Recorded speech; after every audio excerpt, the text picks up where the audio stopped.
Доброго времени суток, дорогие подписчики и гости канала «Читаем на английском». Сейчас мы начнем чтение второй главы второй части произведения Джека Лондона «Белый клык». Как всегда, по традиции, мы начнем чтение на английском языке, после чего вам будет предложено перевести прочитанный текст самостоятельно. Chapter 2 The Lair. For 2 days the she-wolf and One-Eye hung about the Indian camp. He was worried and apprehensive, yet the camp lured his mate and she was loath to depart. But when, one morning, the air was rent with the report of a rifle close at hand, and a bullet smashed against a tree trunk several inches from One-Eye's head, they hesitated no more, but went off on a long, swinging lope that put quick miles between them and the danger. They did not go far, a couple of days' journey. The she-wolf's need to find the thing for which she searched had now become imperative. She was getting very heavy and could run but slowly. Once in the pursuit of a rabbit, which she ordinarily would have caught with ease, she gave over and lay down and rested. One-Eye came to her, but when he touched her neck gently with his muzzle she snapped at him with such quick fierceness that he tumbled over backward and cut a ridiculous figure in his effort to escape her teeth. Her temper was nigh shorter than ever, but he had become more patient than ever and more solicitous. And then she found the thing for which she sought. It was a few miles up a small stream that in the summertime flowed into the Mackenzie, but that then was frozen over and frozen down to its rocky bottom, a dead stream of solid white from source to mouth. The she-wolf was trotting warily along, her mate well in advance, when she came upon the overhanging, high clay bank. She turned aside and trotted over to it. The wear and tear of spring storms and melting snows had underwashed the bank and in one place had made a small cave out of a narrow fissure. She paused at the mouth of the cave and looked the wall over carefully. Then, on one side and the other, she ran along the base of the wall to where its abrupt bulk merged from the softer lined landscape. Returning to the cave, she entered its narrow mouth. For a short 3 feet she was compelled to crouch. Then the walls widened and rose higher in a little round chamber nearly 6 feet in diameter. The roof barely cleared her head. It was dry and cozy. She inspected it with painstaking care, while One-Eye, who had returned, stood in the entrance and patiently watched her. She dropped her head, with her nose to the ground and directed toward a point near to her closely bunched feet, and around this point she circled several times, then, with a tired sigh that was almost a grunt, she curled her body in, relaxed her legs, and dropped down, her head toward the entrance.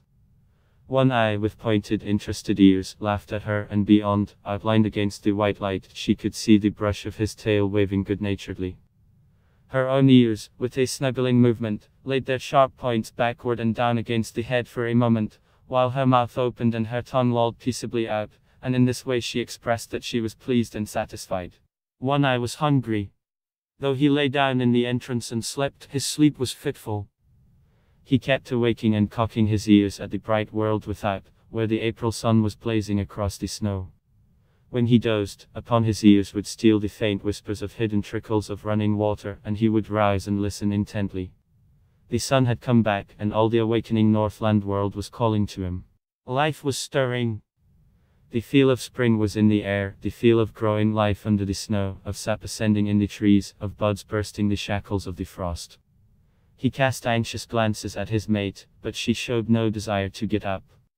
He looked outside, and half a dozen snowbirds fluttered across his field of vision. He started to get up, then looked back to his mate again, and settled down and dozed. A shrill and minute singing stole upon his heating. Once and twice he sleepily brushed his nose with his paw. Then he woke up. There, buzzing in the air at the tip of his nose, was a lone mosquito. It was a full-grown mosquito, one that had lain frozen in a dry log all winter and that had now been thawed out by the sun. He could resist the call of the world no longer. Besides, he was hungry. He crawled over to his mate and tried to persuade her to get up. But she only snarled at him, and he walked out alone into the bright sunshine to find the snow surface soft underfoot and the traveling difficult. He went up the frozen bed of the stream, where the snow, shaded by the trees, was yet hard and crystalline. He was gone 8 hours, and he came back through the darkness hungrier than when he had started. He had found game, but he had not caught it. He had broken through the melting snow crust, and wallowed, while the snowshoe rabbits had skimmed along on top lightly as ever. He paused at the mouth of the cave with a sudden shock of suspicion. Faint, strange sounds came from within. They were sounds not made by his mate, and yet they were remotely familiar. He bellied cautiously inside and was met by a warning snarl from the she-wolf. This he received without perturbation, though he obeyed it by keeping his distance, but he remained interested in the other sounds, faint, muffled sobbings and slubberings. His mate warned him irritably away, and he curled up and slept in the entrance. When morning came and a dim light pervaded the lair, he again sought after the source of the remotely familiar sounds. There was a new note in his mate's warning snarl. It was a jealous note, and he was very careful in keeping a respectful distance. Nevertheless, he made out, sheltering between her legs against the length of her body, 5 strange little bundles of life, very feeble, very helpless, making tiny whimpering noises, with eyes that did not open to the light. He was surprised. It was not the first time in his long and successful life that this thing had happened. It had happened many times, yet each time it was as fresh a surprise as ever to him. His mate looked at him anxiously. Every little while she emitted a low growl, and at times, when it seemed to her he approached too near, the growl shot up in her throat to a sharp snarl. Of her own experience she had no memory of the thing happening, but in her instinct, which was the experience of all the mothers of wolves, there lurked a memory of fathers that had eaten their newborn and helpless progeny. It manifested itself as a fear strong within her, that made her prevent One Eye from more closely inspecting the cubs he had fathered. But there was no danger. Old One Eye was feeling the urge of an impulse that was in turn an instinct that had come down to him from all the fathers of wolves. He did not question it, nor puzzle over it. It was there, in the fiber of his being, and it was the most natural thing in the world that he should obey it by turning his back on his newborn family and by trotting out and away on the meat trail whereby he lived. 5 or 6 miles from the lair, the stream divided, its forks going off among the mountains at a right angle. Here, leading up the left fork, he came upon a fresh track. He smelled it and found it so recent that he crouched swiftly, and looked in the direction in which it disappeared. Then he turned deliberately and took the right fork. The footprint was much larger than the one his own feet made, and he knew that in the wake of such a trail there was little meat for him. Half a mile up the right fork, his quick ears caught the sound of gnawing teeth. He stalked the quarry and found it to be a porcupine, standing upright against a tree and trying his teeth on the bark. One Eye approached carefully but hopelessly. He knew the breed, though he had never met it so far north before, and never in his long life had porcupine served him for a meal. But he had long since learned that there was such a thing as chance, or opportunity, and he continued to draw near. There was never any telling what might happen, for with little things events were somehow always happening differently. The porcupine rolled itself into a ball, radiating long, sharp needles in all directions that defied attack. In his youth One Eye had once sniffed too near a similar, apparently inert ball of quills, and had the tail flick out suddenly in his face. One quill he had carried away in his muzzle, where it had remained for weeks, a rankling flame, until it finally worked out. So he lay down in a comfortable crouching position, his nose fully a foot away and out of the line of the tail. Thus he waited, keeping perfectly quiet. There was no telling. Something might happen. The porcupine might unroll. There might be opportunity for a deft and ripping thrust of paw into the tender and guarded belly. But at the end of half an hour he arose, growled wrathfully at the motionless ball, and trotted on. He had waited too often and futilely in the past for porcupines to unroll, to waste any more time. He continued up the right fork. The day wore along and nothing rewarded his hunt. The urge of his awakened instinct of fatherhood was strong upon him. He must find meat. In the afternoon he blundered upon a ptarmigan. He came out of a thicket and found himself face to face with the slow-witted bird. It was sitting on a log, not a foot beyond the end of his nose. Each saw the other.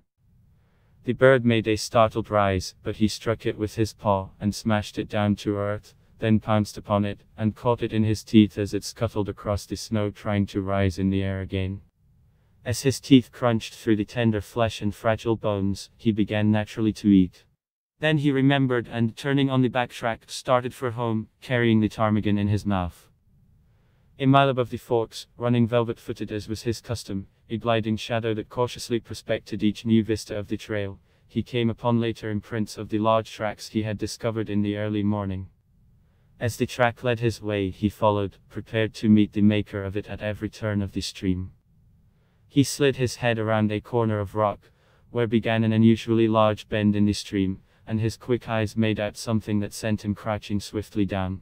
It was the maker of the track, a large female lynx. She was crouching as he had crouched once that day, in front of her the tight-rolled ball of quills. If he had been a gliding shadow before, he now became the ghost of such a shadow, as he crept and circled around, and came up well to leeward of the silent, motionless pair. He lay down in the snow, depositing the ptarmigan beside him, and with eyes peering through the needles of a low-growing spruce he watched the play of life before him, the waiting lynx and the waiting porcupine, each intent on life, and, such was the curiousness of the game, the way of life for one lay in the eating of the other, and the way of life for the other lay in being not eaten. While Old One-Eye, the wolf crouching in the covert, played his part, too, in the game, waiting for some strange freak of chance, that might help him on the meat trail which was his way of life. Half an hour passed, an hour, and nothing happened. The balls of quills might have been a stone for all it moved, the lynx might have been frozen to marble, and Old One-Eye might have been dead. Yet all three animals were keyed to a tenseness of living that was almost painful, and scarcely ever would it come to them to be more alive than they were then in their seeming petrifaction. One-Eye moved slightly and peered forth with increased eagerness. Something was happening. The porcupine had at last decided that its enemy had gone away. Slowly, cautiously, it was unrolling its ball of impregnable armor. It was agitated by no tremor of anticipation. Slowly, slowly, the bristling ball straightened out and lengthened. One-Eye, watching, felt a sudden moistness in his mouth and a drooling of saliva, involuntary, excited by the living meat that was spreading itself like a repast before him. Not quite entirely had the porcupine unrolled when it discovered its enemy. In that instant the lynx struck. The blow was like a flash of light. The paw, with rigid claws curving like talons, shot under the tender belly and came back with a swift ripping movement. Had the porcupine been entirely unrolled, or had it not discovered its enemy a fraction of a second before the blow was struck, the paw would have escaped unscathed, but a side flick of the tail sank sharp quills into it as it was withdrawn. Everything had happened at once, the blow, the counterblow, the squeal of agony from the porcupine, the big cat's squall of sudden hurt and astonishment. One-Eye half arose in his excitement, his ears up, his tail straight out and quivering behind him. The lynx's bad temper got the best of her. She sprang savagely at the thing that had hurt her. But the porcupine, squealing and grunting, with disrupted anatomy trying feebly to roll up into its ball protection, flicked out its tail again, and again the big cat squalled with hurt and astonishment. Then she fell to backing away and sneezing, her nose bristling with quills like a monstrous pincushion. She brushed her nose with her paws, trying to dislodge the fiery darts, thrust it into the snow, and rubbed it against twigs and branches, and all the time leaping about, ahead, sidewise, up and down, in a frenzy of pain and fright. She sneezed continually, and her stub of a tail was doing its best toward lashing about by giving quick, violent jerks. She quit her antics and quieted down for a long minute. One-Eye watched. And even he could not repress a start and an involuntary bristling of hair along his back when she suddenly leaped, without warning, straight up in the air, at the same time emitting a long and most terrible squall. Then she sprang away up the trail, squalling with every leap she made. It was not until her racket had faded away in the distance and died out that One-Eye ventured forth. He walked as delicately as though all the snow were carpeted with porcupine quills, erect and ready to pierce the soft pads of his feet. The porcupine met his approach with a furious squealing and a clashing of its long teeth. It had managed to roll up in a ball again, but it was not quite the old compact ball, its muscles were too much torn for that. It had been ripped almost in half, and was still bleeding profusely. One-Eye scooped out mouthfuls of the blood-soaked snow, and chewed and tasted and swallowed. This served as a relish, and his hunger increased mightily, but he was too old in the world to forget his caution. He waited. He lay down and waited, while the porcupine grated its teeth and uttered grunts and sobs and occasional sharp little squeals. In a little while, One-Eye noticed that the quills were drooping and that a great quivering had set up. The quivering came to an end suddenly. There was a final defiant clash of the long teeth. Then all the quills drooped quite down, and the body relaxed and moved no more. With a nervous, shrinking paw, One Eye stretched out the porcupine to its full length and turned it over on its back. Nothing had happened. It was surely dead. He studied it intently for a moment, then took a careful grip with his teeth and started off down the stream, partly carrying, partly dragging the porcupine, with head turned to the side so as to avoid stepping on the prickly Massachusetts. He recollected something, dropped the burden, and trotted back to where he had left the ptarmigan. He did not hesitate a moment.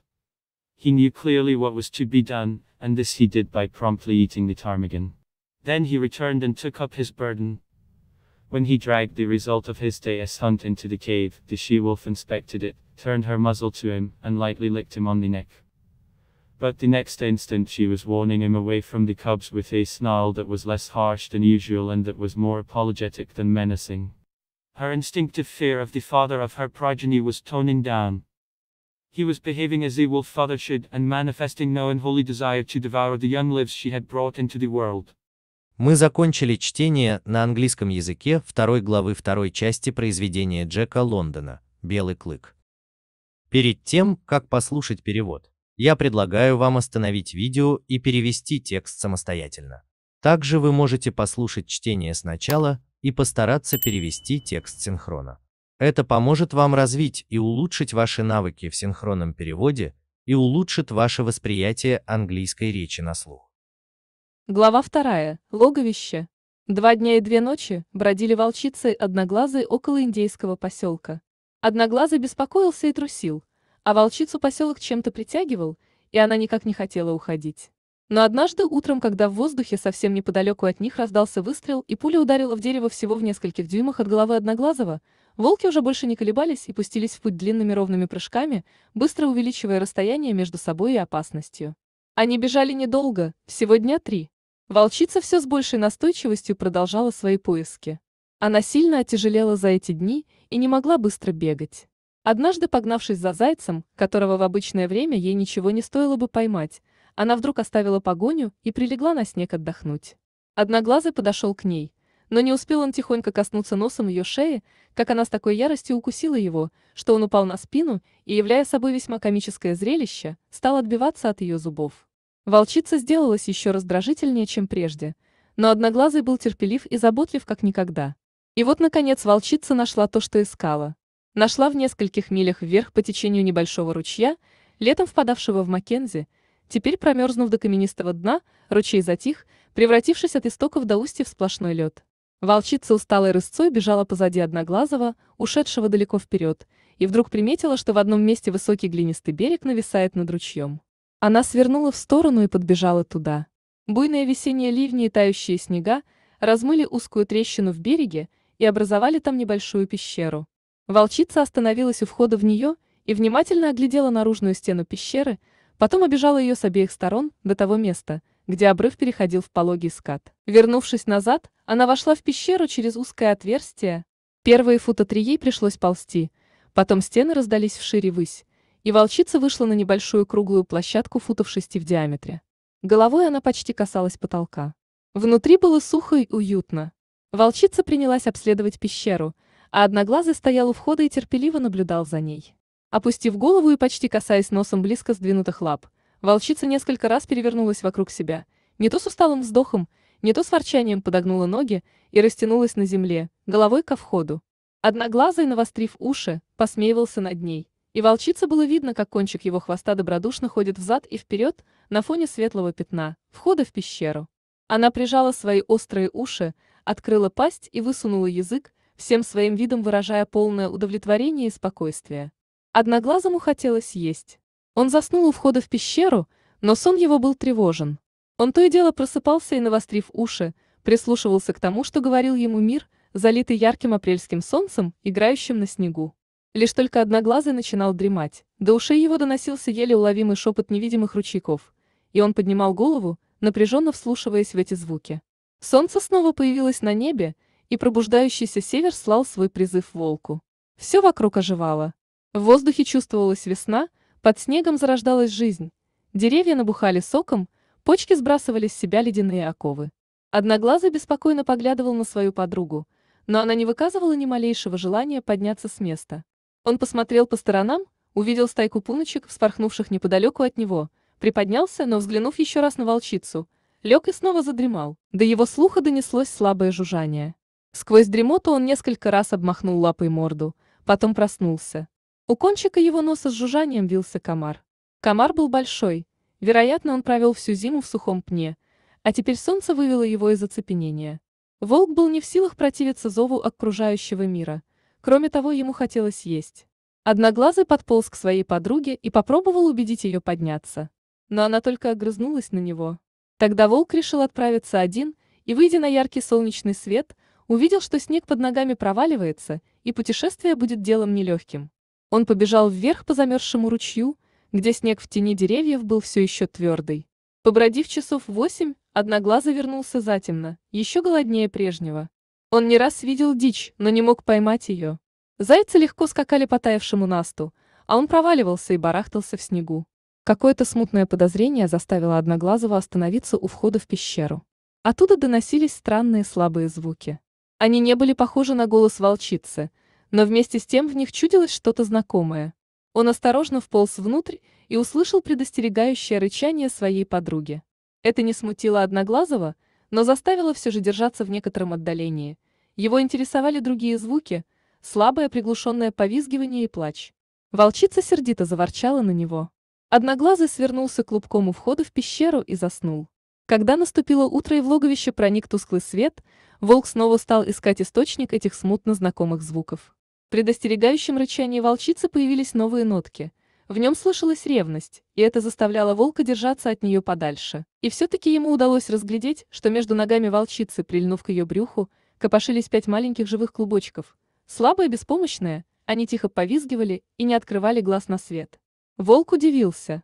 Это случалось не в первый раз в его долгой и удачливой жизни, это случалось часто, и все-таки каждый раз он заново удивлялся.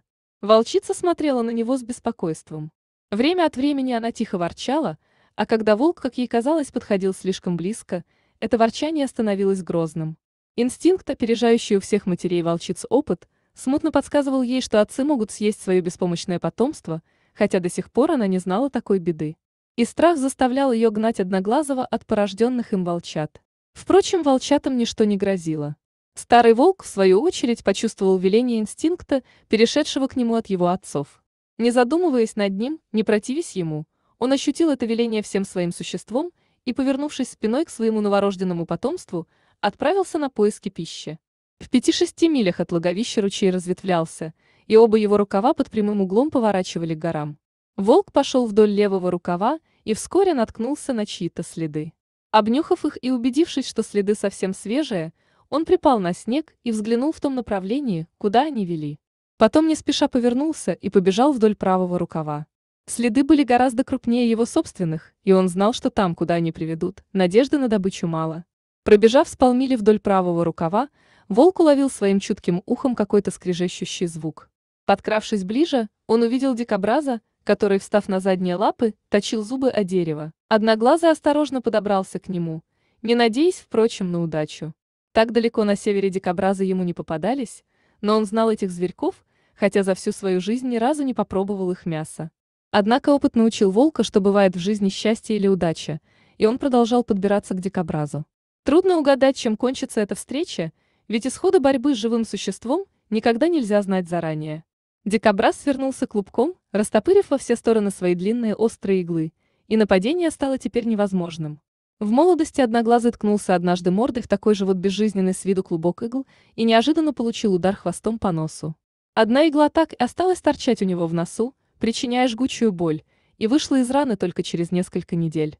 Он лег, приготовившись к прыжку, и держа нос на расстоянии целого фута от хвоста дикобраза. Замерев на месте, он ждал. Кто знает. Все может быть. Вдруг дикобраз развернется. Вдруг представится случай ловким ударом лапы распороть нежное, ничем не защищенное брюхо. Но через полчаса Одноглазый поднялся, злобно зарычал на неподвижный клубок и побежал дальше. Слишком часто приходилось ему в прошлом караулить дикобразов, вот так же без всякого толка, чтобы сейчас тратить на это время. И он побежал дальше по правому рукаву ручья. День подходил к концу, а его поиски все еще не увенчались успехом. Проснувшийся инстинкт отцовства управлял волком. Он знал, что пищу надо найти во что бы то ни стало. В полдень ему попалась белая куропатка. Он выбежал из зарослей кустарника и очутился нос к носу с этой глупой птицей. Она сидела на пне в каком-нибудь футе от его морды. Они увидели друг друга одновременно. Птица испуганно взмахнула крыльями, но волк ударил ее лапой, шип на землю и схватил зубами как раз в тот миг, когда она заметалась по снегу, пытаясь взлететь на воздух. Как только зубы Одноглазого вонзились в нежное мясо, ломая хрупкие кости, челюсти его заработали.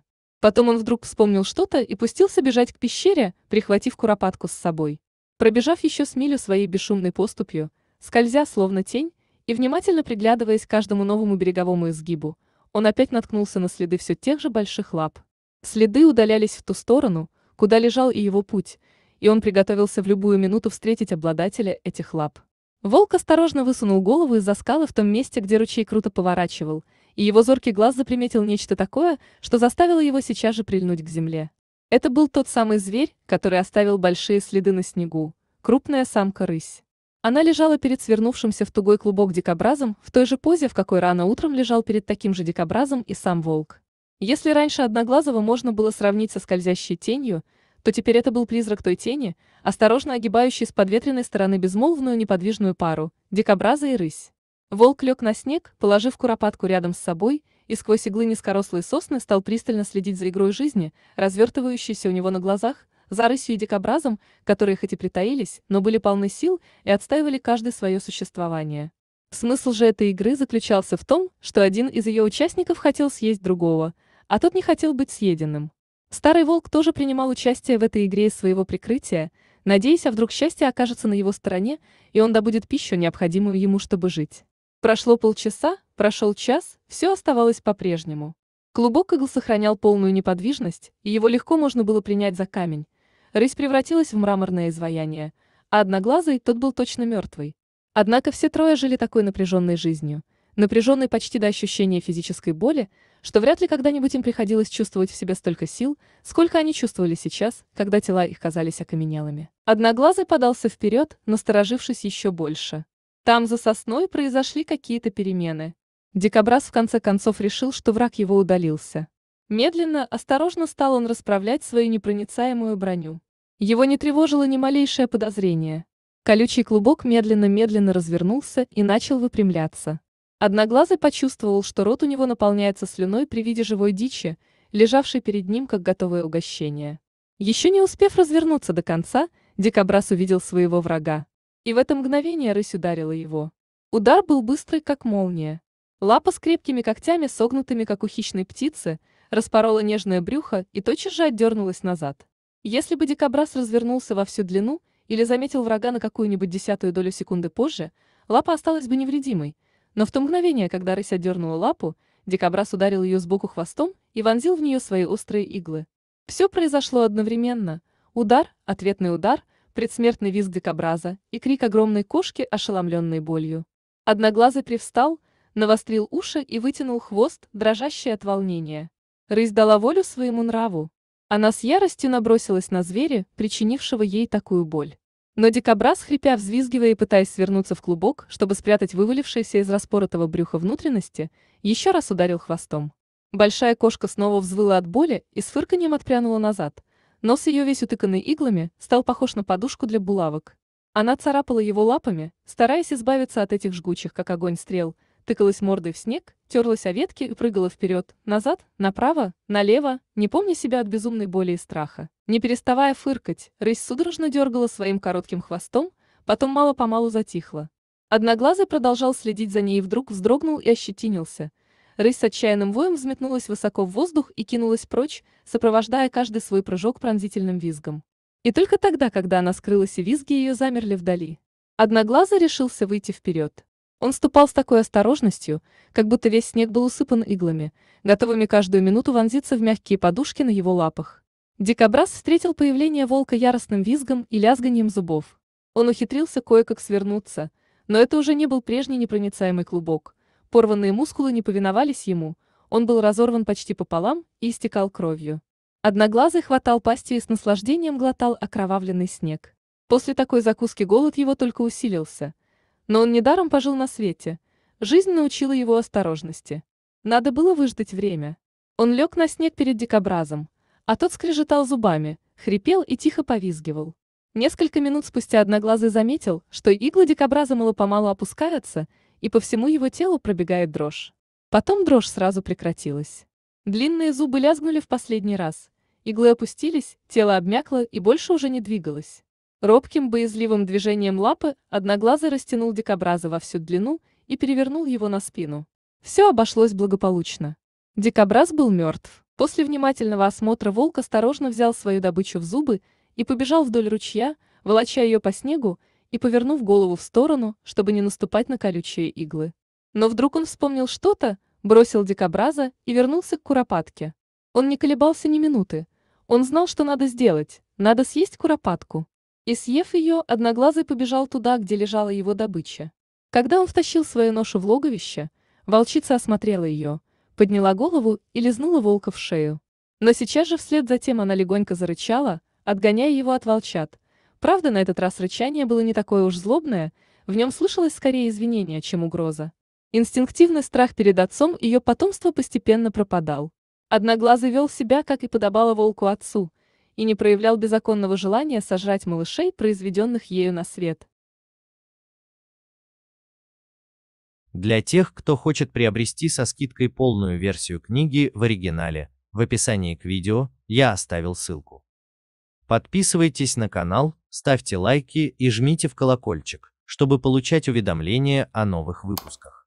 Также пишите в комментариях, какое произведение вы хотели бы разобрать. Желаю вам всего доброго. До скорой встречи на канале «Читаем на английском».